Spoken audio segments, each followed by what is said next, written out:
sebagai pengikut Kristus, ya, apalagi sebagai penganut ajaran Katolik, ada beberapa hal yang sebenarnya itu harus diperhatikan selain berdoa, kemudian itu pergi ke gereja, ya, atau membaca kitab suci. Tetapi ada beberapa hal yang sebenarnya perlu dipahami dan perlu didalami oleh seorang pengikut Kristus. Yang pertama itu adalah harus memahami tentang ajaran sosial gereja. Kita perlu tahu ajaran sosial gereja itu apa. Secara ringkas, ajaran sosial gereja itu dapat dimengerti sebagai pedoman, aturan, ajaran-ajaran, tuntutan-tuntutan, seruan, atau komitmen gereja kepada seluruh umat, baik umat gereja Katolik, umat Kristen, bahkan umat dunia ini, untuk selalu mengedepankan nilai-nilai cinta kasih, nilai-nilai keadilan, untuk menciptakan satu dunia yang lebih baik. Dan ajaran sosial gereja ini mengajak kita semua untuk menghadirkan wajah kerajaan Allah di tengah dunia. Ya, ajaran sosial gereja ini sebenarnya lahir dari satu komitmen gereja yang prihatin terhadap situasi atau fakta dunia ini. Dan kita tahu ada banyak fakta dunia, ya, ada banyak persoalan dunia yang punya pengaruh yang besar sekali terhadap tatanan kehidupan manusia. Problem-problem atau persoalan-persoalan itu meliputi peperangan, kemiskinan, kemudian masalah kesehatan, masalah ketidakadilan sosial, dan masih banyak lain. Dan bisa lihat di video saya sebelumnya, itu berbicara tentang 5 fakta persoalan yang mengguncang dunia. Dan 5 fakta persoalan yang saya sebutkan tadi itu adalah persoalan-persoalan yang tidak pernah selesai dan tidak pernah habis-habisnya diselesaikan oleh manusia. Dan berkaitan dengan ajaran sosial gereja ini, setidaknya ada banyak ajaran sosial gereja, tapi saya mau sebutkan cukup 5 ajaran sosial gereja yang menarik untuk didalami, yaitu yang pertama itu Pacem in Terris, kemudian Gaudium et Spes, Rerum Novarum, Quadragesimo Anno, dan Laborem Exercens. Untuk memahami kelima ajaran ini, kalian bisa lihat di video saya tentang 5 ajaran yang mempengaruhi dunia. Tetapi pada kesempatan ini saya hanya memberikan satu gambaran bagaimana kita memahami ajaran sosial gereja di dalam situasi dunia. Contohnya Gaudium et Spes. Gaudium et Spes ini adalah satu ajaran sosial gereja yang kuat sekali mempengaruhi salah satu tokoh besar, yaitu Mother Teresa.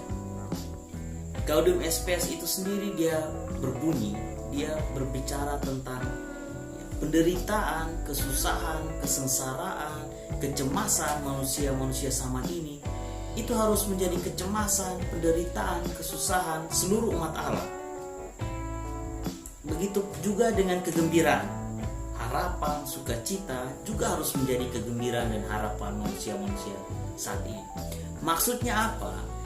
Dengan ajaran Gaudium et Spes ini, gereja sebenarnya mau mengajak seluruh umat Allah, seluruh umat Katolik, seluruh umat Kristen, seluruh warga dunia untuk terlibat di dalam berbagai persoalan dunia. Persoalan-persoalan dunia, yaitu kemiskinan, peperangan, ketidakadilan, dan sebagainya, itu harus menjadi tanggung jawab dan komitmen kita semua.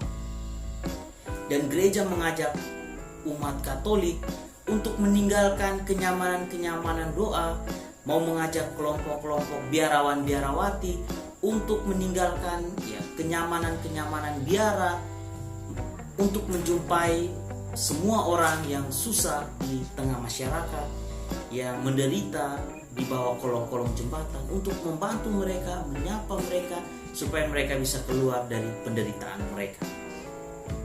Sebenarnya hidup Mother Teresa sendiri itu dijiwai atau mencerminkan dari ajaran Gaudium et Spes ini, bahwa panggilan seorang Kristen itu adalah untuk membantu sesama.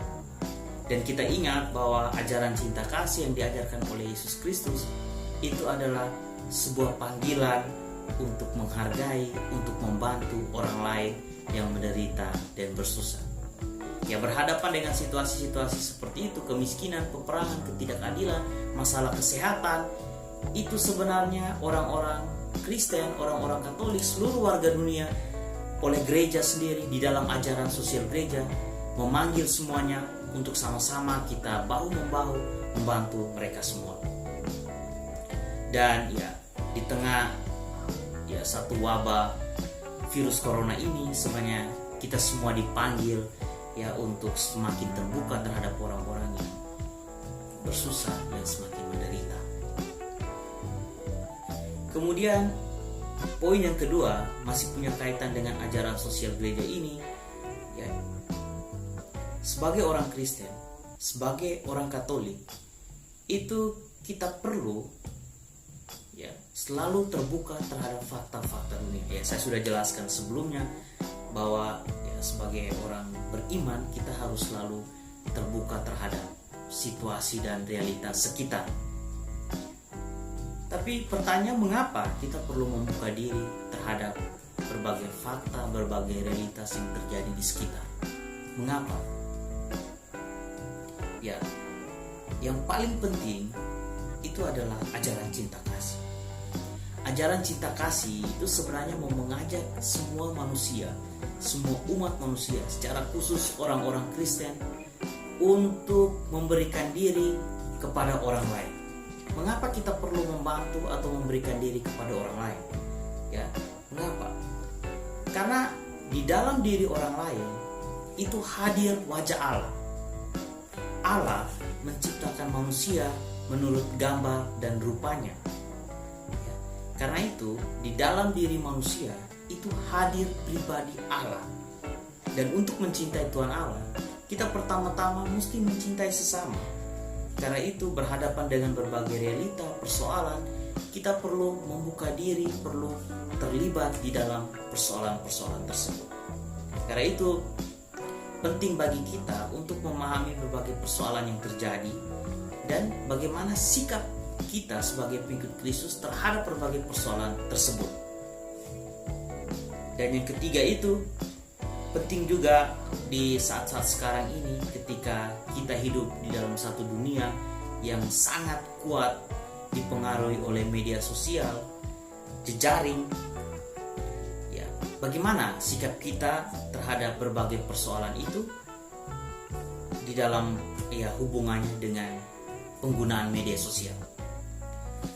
Ya, banyak orang, banyak anak-anak muda, banyak orang Kristen, bahkan banyak orang Katolik itu seringkali menjadi pelaku penyebaran berita hoax dan ujaran kebencian. Dan hal ini sangat bertentangan dengan ajaran sosial gereja. Ya. Seharusnya media sosial itu digunakan untuk kepentingan penyebaran dan pewartaan ajaran cinta kasih Allah, satu fasilitas yang harus kita gunakan untuk menghadirkan kerajaan Allah di tengah kehidupan kita. Tetapi banyak orang beriman seringkali menggunakan media sosial itu hanya untuk ajang menyebar hoax dan kebencian. Dan di tengah situasi yang demikian, bagaimana sikap kita sebagai seorang pengikut Kristus? Apakah kita ikut-ikutan menyebarkan ujaran kebencian dan hoax, atau kita menggunakan media sosial untuk kepentingan pewartaan cinta kasih yang tujuannya itu adalah untuk menciptakan satu dunia yang lebih baik? Yang keempat, sebagai orang beriman, kita perlu juga untuk memahami tentang hak asasi manusia. Apa itu hak asasi manusia? Ya, secara ringkas, hak asasi manusia itu dapat kita pahami sebagai hak-hak yang melekat di dalam diri manusia. Dan hak-hak ini itu tidak diberikan oleh siapapun. Hak-hak ini melekat di dalam diri dan tidak bisa diganggu-gugat atau dicabut oleh manusia lain. Dan ketika seseorang menjadi manusia, hak-hak ini selalu ada di dalam dirinya. Dan hak-hak ini itu meliputi hak untuk berbicara, hak untuk hidup, hak untuk berpikir dan lain sebagainya. Dan untuk lebih memahami tentang hak asasi manusia, ya kalian bisa kunjungi video saya tentang fakta-fakta tentang hak asasi manusia. Dan hak asasi manusia ini mengapa penting untuk didalami oleh orang beriman, secara khusus orang-orang Kristen, orang-orang Katolik, karena hak asasi manusia ini menggambarkan atau sejalan dengan hukum cinta kasih. Ya, hak asasi manusia itu sendiri digerakkan oleh satu prinsip: bertindaklah sedemikian rupa sehingga engkau menghargai kemanusiaan yang ada di dalam dirimu, juga kemanusiaan yang ada di dalam diri orang lain. Itu bukan sebagai sarana, tetapi harus selalu sebagai tujuan. Dan hal ini sejalan dengan hukum cinta kasih, yaitu cintailah sesama manusia sebagaimana engkau mencintai dirimu sendiri. Atau di dalam teks lain itu ada disebutkan bahwa apa yang kau kehendaki orang perbuat terhadapmu, perbuatlah itu juga kepada orang lain. Yang kelima itu perlu dipahami tentang kasus-kasus HAM yang seringkali menimbulkan dilema. Maksudnya seperti ini. Di dalam kehidupan kita itu seringkali muncul kasus-kasus tertentu yang membuat dilema antara mempertahankan HAM atau mengabaikan HAM. Contoh, dalam kaitan dengan kebebasan berkumpul. Ya, kebebasan berkumpul atau kebebasan membentuk organisasi, ya kebebasan untuk membentuk serikat. Contohnya misalnya ya kelompok atau organisasi atau sebuah serikat, ya, anggota-anggotanya itu berpikir bahwa membunuh itu adalah sesuatu yang baik. Tetapi mereka tidak pernah mempraktekkan ya pemikiran mereka bahwa membunuh itu adalah sesuatu yang baik. Pertanyaannya, boleh tidak negara menangkap mereka atau negara membubarkan organisasi tersebut? Jika kita memakai kacamata HAM, maka negara sebenarnya tidak boleh atau tidak bisa membubarkan organisasi mereka atau bahkan menangkap mereka. Kenapa? Karena ada kebebasan berpikir, dan kebebasan berpikir itu tidak bisa diatur orang lain, diatur oleh orang lain. Begitu juga kebebasan berserikat atau berorganisasi tidak bisa diatur atau dibatasi oleh ya pemerintah. Meskipun di dalam organisasi itu atau dalam kelompok itu mereka berpikir bahwa membunuh itu adalah sesuatu yang baik, negara tidak punya kuasa untuk membubarkan. Lalu bagaimana sikap negara? Sikap negara itu adalah mengawasi mereka. Ya, negara mengawasi mereka apabila di kemudian hari atau dalam kehidupan mereka terjadi pelanggaran terhadap kebebasan orang lain. Misalnya mereka membunuh orang lain atau mereka mencederai kebebasan untuk hidup dari orang lain, maka orang-orang ini perlu ditangkap, tetapi organisasi mereka tetap diawasi. Orang-orang yang melakukan tindak kriminal itu, yang membunuh orang lain, itu ditangkap dan diproses secara hukum. Tetapi negara tidak punya hak untuk membubarkan organisasi itu. Tapi tugas negara itu adalah harus selalu itu mengawasi mereka. Karena itu berkaitan dengan tugas negara dalam konteks HAM itu adalah melindungi, memenuhi, dan menghormati hak-hak asasi manusia. Yang berikut yang perlu dipahami itu adalah sikap gereja terhadap hak asasi manusia. Ya. Gereja sangat menjunjung tinggi hak asasi manusia karena sudah dijelaskan sebelumnya. Gereja melihat HAM itu sejalan dengan ajaran cinta kasih. Karena itu setiap orang Kristen, setiap umat Katolik perlu menjunjung tinggi nilai-nilai HAM di dalam situasi apapun. Ya. Dan ada banyak kasus-kasus provokatif, kasus-kasus yang membuat dilema. Sebagai orang pengikut Kristus, sebagai orang Katolik, kita harus tetap untuk menjunjung tinggi nilai-nilai HAM. Kenapa? Karena nilai-nilai HAM itu mencerminkan nilai-nilai cinta kasih di dalam kasus apapun. Yang berikut ya penting juga kita pahami tentang ya sikap-sikap yang melecehkan kehidupan. Dan sikap-sikap yang melecehkan kehidupan itu antara lain aborsi, bunuh diri, euthanasia, dan hukuman mati. Ya. Pelecehan terhadap hidup ini ya, bisa kalian pahami dan bisa kalian dalami. Tetapi yang paling penting kalian mesti pahami apa arti bunuh diri, apa arti euthanasia, apa arti hukuman mati, dan apa arti aborsi. Pahami artinya. Kemudian kalian perlu melihat tentang bagaimana sikap gereja terhadap ya, sikap-sikap yang melecehkan kehidupan ini. Apakah gereja menyetujui atau gereja menolak? Yang pasti, yang penting itu adalah gereja menolak. Tetapi ada kasus-kasus tertentu atau fakta-fakta tertentu itu menimbulkan dilema antara mengabaikan pelecehan terhadap hidup atau malah mendukung pelecehan terhadap hidup. Kita contohnya saja aborsi. Ketika seorang perempuan itu dia menginginkan aborsi karena dia hamil akibat dari pemerkosaan oleh 7 orang laki-laki, dan dia menginginkan aborsi.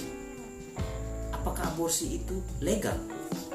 Gereja tentu menegaskan bahwa aborsi tetap saja ya ditolak, karena itu mengabaikan kehidupan, yang merusak tatanan kehidupan.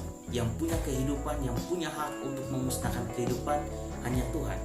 Dan tidak ada satu orang manusia pun yang diperbolehkan untuk membunuh, apalagi melakukan aborsi. Dan itu pelecehan terhadap hidup. Berkaitan dengan situasi seperti ini, ya gereja dengan tegas tetap menolak bahwa aborsi tidak boleh dilakukan di dalam kasus apapun. Dan pertanyaan, ketika seseorang Kristen atau seseorang Katolik melakukan pelecehan terhadap hidup, apa sanksinya? Ada sanksi dari gereja, dan kalian di video saya yang berkaitan dengan bunuh diri, euthanasia, dan hukuman mati dan aborsi ini itu sudah dijelaskan tentang sanksi. Kalian bisa cek di video itu tentang pelecehan terhadap hidup.